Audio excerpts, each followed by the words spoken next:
Hi friends, it's Susie. Welcome to my Fluid Art channel.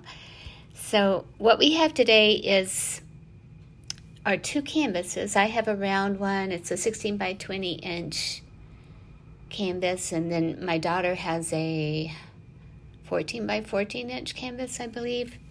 And we're both going to do straight pours. So we're having a fun day today, painting together. So what I'll do is put some music on and then come back at the end of the video to talk to you again.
Hi everyone, I'm back. So these are the dry results. Well, not the dry results, I'm sorry. It's just the results. And the green and copper one is the one my daughter did, and I think that turned out really, really nice. She's really good at doing these straight pours. And this is the one that I did, the purple and green and blue one. And we just had a really good, fun day, and she's trying to help me learn how to do these straight pours. She's had more experience with them than I have. So hopefully I'll learn one of these days. Thank you for being here, everyone, and please subscribe if you haven't subscribed already, and have a good day.